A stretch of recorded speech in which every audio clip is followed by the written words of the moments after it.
किसान साथियों नमस्कार, राम राम, सत श्री अकाल, आदाब। किसान साथियों आप अच्छे होंगे, ठीक होंगे, भगवान से कामना करते हैं, दुआ करते हैं आप जहाँ भी रहें स्वस्थ रहें, अच्छे रहें, आपके काम में दिन दुगनी रात चुगनी उन्नति हो, परम पिता परमेश्वर से हमारी यही कामना है। किसान साथियों मैं अमित महिला तहसील लोहारू डिस्ट्रिक्ट भिवानी हरियाणा का स्थायी निवासी हूँ और जैसा कि आपको विदित है कि आज दिनांक 27 मई 2023 है।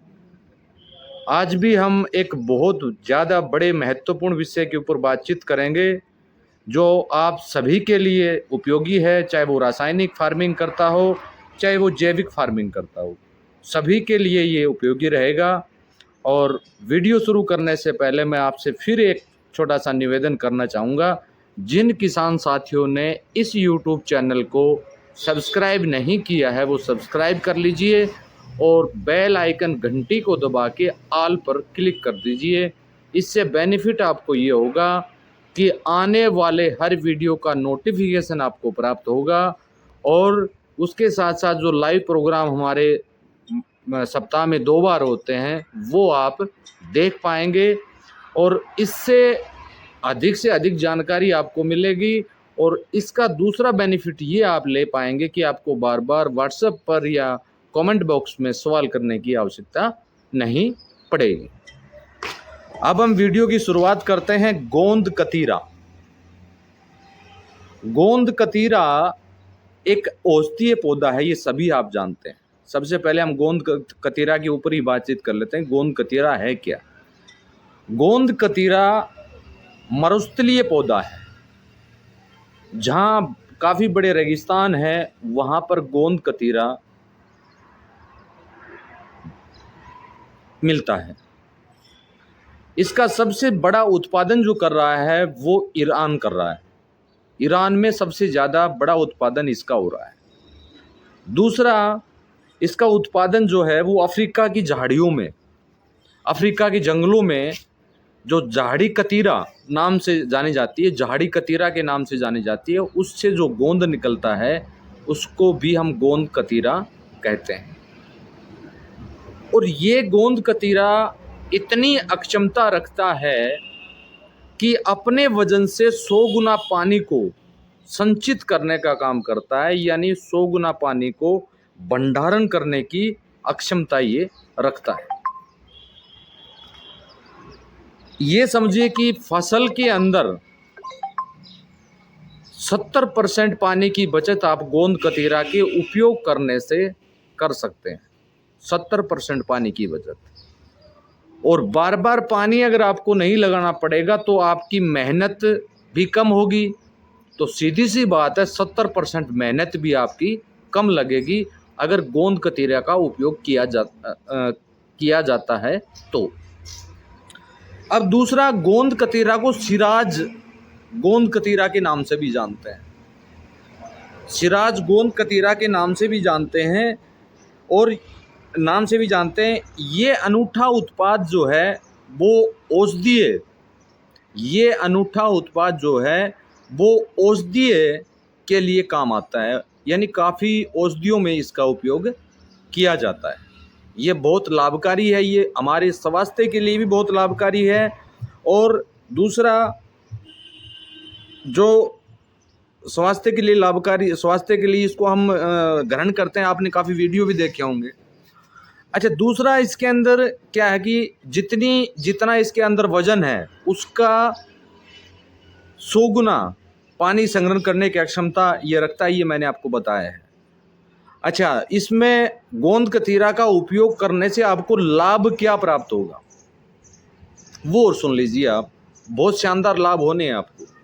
गोंद कतीरा का उपयोग करने से आज से पहले अगर आप 4 से 5 सिंचाई करते थे तो 1 सिंचाई करने की आवश्यकता आपको पड़ेगी और उस 1 सिंचाई में आपकी फसल पक जाएगी। दूसरा लाभ, गोंद कतीरा का एक फसल में उपयोग करोगे तो 3 साल तक आपको, यानी गोंद कतीरा का उपयोग नहीं करना है, 3 साल तक वो फसलों को लाभ देता रहेगा। इसका तीसरा फायदा, गोंद कतीरा जो अगर आप खेत में डालते हो तो हवा की नमी को भी संचित करने का ये काम करता है। यानी हवा में जो नमी है उसको भी सोखने का काम गोंद कतीरा करता है, उससे भी आपको बहुत ज़्यादा लाभ होगा। यानी राजस्थान के ऐसे एरिए जहाँ पर पानी की बहुत बड़ी समस्या है और वो बरसात आधारित फार्मिंग करते हैं, लेकिन एक बरसात होने से उनकी फसल पूरी नहीं पक पाती है और सिंचाई करने के लिए उनके पास कोई साधन नहीं है, तो वो गोंद कतीरा का उपयोग अपने खेत में कर सकते हैं। दूसरा, वो किसान साथी गोंद कतीरा का उपयोग कर सकते हैं जहाँ पर सिंचाई के साधन तो हैं लेकिन कम मात्रा में पानी है, वो साथी भी गोंद कतीरा का उपयोग कर सकते हैं, उनको भी बहुत ज़्यादा बेनिफिट मिलेगा। तीसरा, जिनके पास सिंचाई के साधन हैं वो साथी भी गोंद कतीरा का उपयोग कर सकते हैं, क्योंकि अगर पानी को अगर आप बचाओगे तो आने वाले समय में काफ़ी समस्याओं से आपको छुटकारा मिलेगा। क्योंकि आप लगातार देख रहे हैं केवल वीडियो बनाने से सब कुछ नहीं होता। यानी सबसे पहले हम धरातल की बात करें तो आज हमारे पानी का जल स्तर जो है वो लगातार घटता जा रहा है और कुछ क्षेत्र तो ऐसे हो चुके हैं जहां पर 600, 800, 1000 फुट की खुदाई के बाद भी आपको पानी नज़र नहीं आ रहा है और जो पानी है वो पानी जहरीला हो चुका है, उसका टीडीएस बढ़ चुका है। टीडीएस कैसे बढ़ा है ये आप अच्छी भली बातें जानते हो, इसके बारे में मैंने काफ़ी वीडियो के माध्यम से आपको जानकारी दी है। तो गोंद कतीरा अपने आप में बहुत उपयोगी है, इसका उपयोग आपको करना चाहिए। अब इसका उपयोग फसलों में कैसे करें ये मैं चीज़ और आपको बता देता हूँ, ताकि आप किसी उस संचय में ना रहें कि हम इसका उपयोग कैसे करें, कैसे इसका फ़ायदा लें। उस चीज़ों के बारे में मैं आपको थोड़ी सी जानकारी दे देता हूँ। सबसे पहले इसको दो तरीके से उपयोग किया जा सकता है। सबसे पहला तो है बीज उपचारित, बीज को उपचार करना। दूसरा है भूमि उपचार, मिट्टी को उपचारित करना। दो तरीके हमारे पास। अब हम बात करेंगे पहले तरीके पर बात, यानी बीज को उपचारित हम कैसे करें। अगर आपको 50 किलो बीज उपचारित करना है, 50 किलो बीज उपचारित करना है, तो उस बीज को उपचारित करने के लिए आपके पास 200 ग्राम बबूल का गोंद और 200 ग्राम ही गुड़ आपके पास होना चाहिए और 1 लीटर पानी। और उस 200 ग्राम बबूल के गोंद को और 200 ग्राम गुड़ को और 1 लीटर पानी को आपको उबालना है। जब तक उबालना है जब तक वो पानी 800 ग्राम तक ना हो जाए। जब वो 800 ग्राम रह जाए तो उसको निकाल लेना है, छोड़ देना है, ठंडा करने के लिए उसको छोड़ देना है। जब वो पानी ठंडा हो जाए, जिसमें बबूल का गोंद और गुड़ मिलाया था, वो ठंडा हो जाए, उसके बाद 50 किलो बीज के ऊपर उसको अच्छी तरह छिड़काव करवा देना है।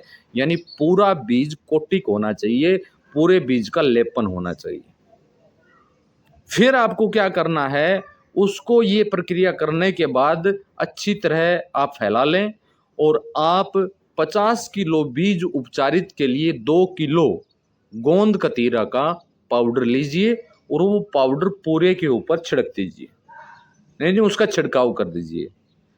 अब वो जो आपने उससे बनाया था, गुड़ से जो बनाया था और बबूल के गोंद से बनाया था, उससे आपको बेनिफिट क्या मिलेगा कि जो गोंद कतीरा उसके ऊपर आप डालेंगे वो पूरे का पूरा पौधे के बीज के ऊपर लेप हो जाएगा और उसको 5 से 6 घंटे सुखाने के बाद उसकी बुआई आपको करवा देनी है। अच्छा, इससे अच्छा बेनिफिट एक और भी हमें मिलता है। एक तो खरपतवार में हमें फ़ायदा मिलता है। अब पिछली बार जब हमने वीडियो बनाया तो किसानों ने कहा सर खरपतवार पर कैसे फ़ायदा मिलता है। आप सिंचाई कम करेंगे, सिंचाई अगर आप कम करेंगे तो खरपतवार कम होगा, नेचुरल बात है। दूसरा कीटों से रोकथाम होगा, यानी कीट कहाँ आएंगे, जहाँ पर नमी की मात्रा होगी, पौधे के ऊपर हवा लगने की स्थिति में नहीं होगी, वहाँ पर कीट अपना घर बनाएंगे, सीधी सी बात है, ये आप जानते हैं। तो कीट पर भी काफ़ी हद तक कंट्रोल आप गोंद कतरिया से ले पाएंगे। अब दूसरा उपचार भूमि उपचार है। इसको कैसे आपको तैयार करना है, 1 एकड़, ये पहला बीज जो आपको बताया मैंने 50 किलो बीज का बताया, अब मैं बता रहा हूँ आपको 1 एकड़ के लिए अगर भूमि उपचारित आपको करना है तो कैसे करें। उसके लिए कंपोस्टिंग खाद आप ले सकते हैं, जैविक खेती करने वाले जिन किसान साथियों ने कंपोस्टिंग खाद बना रखी है वो कंपोस्टिंग खाद लें। कितनी डालनी है आपको, जैसे मान लीजिए आपको 3 क्विंटल प्रति एकड़ डालना है, तो उसके अंदर आपको 5 केजी गोंद कतीरा अच्छी तरह मिला देना है।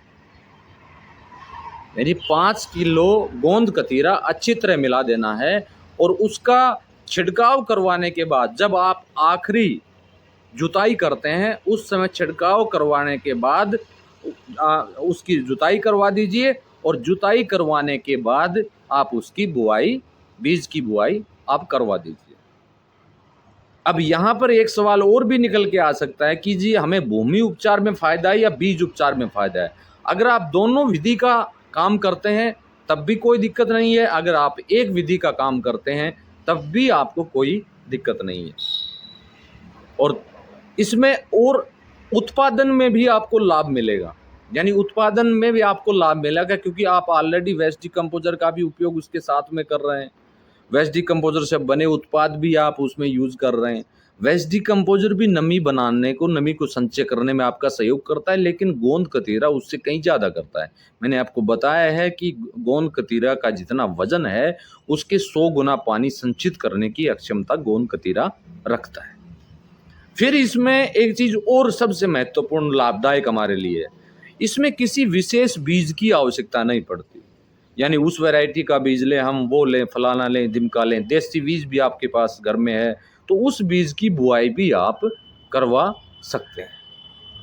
उससे बहुत अच्छा, बहुत शानदार बेनिफिट आपको मिलेगा, और इतना बेनिफिट मिलेगा कि जिस पर आपने आज तक बिलीव नहीं किया था। इसको प्रैक्टिकली तौर पर आप अब की बार करके देखिए, और इसके जो भी रिजल्ट आते हैं क्रॉप्स में या वेजिटेबल में या बागवानी में या नर्सरी में या कहीं भी जो भी फ़ायदे आपको होते हैं उन फ़ायदों के बारे में आप ज़रूर हमें बताइए, ताकि हम आपकी जो भी बताई बात है वो किसानों के बीच में शेयर कर पाएँ। तो किसान साथियों, आज का वीडियो इतना ही, ज़्यादा वीडियो को लंबा मैं नहीं करूँगा। गोंद कतीरा से संबंधित शायद आपकी समस्याएं जो हैं वो खत्म हो गई होगी। अब यहाँ एक सवाल और भी निकल के आ सकता है, गोंद कतीरा मिलेगा कहाँ? किसी भी पंसारी की दुकान पे जाके आप गोंद कतीरा ले सकते हैं। ये 200 रुपये किलो से लेकर 500 रुपये किलो तक आपको आसानी से मिल जाएगा।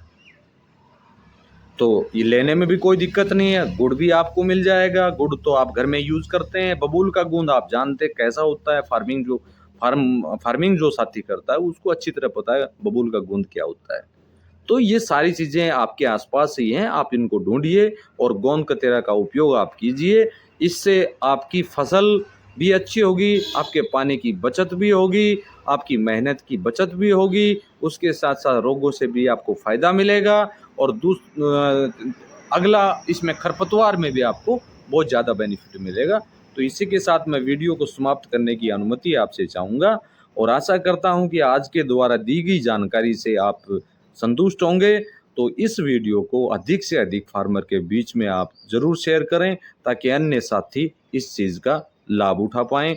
और जिन भी किसान साथियों को वीडियो से संबंधित कोई भी समस्या आती है या वीडियो से संबंधित कोई भी सवाल या जवाब उनको करना है, तो वीडियो पर दिए गए व्हाट्सएप नंबर के ऊपर मैसेज करके आप कर सकते हैं। और जिन किसान साथियों को तरल वेस्ट डिकम्पोजर, हानेंसर, पाचक अमृत, पशु अमृत, नेत्र अमृत, फिश अमृत इत्यादि की अगर आपको आवश्यकता हो तो भी आप व्हाट्सएप मैसेज करके मंगा सकते हैं।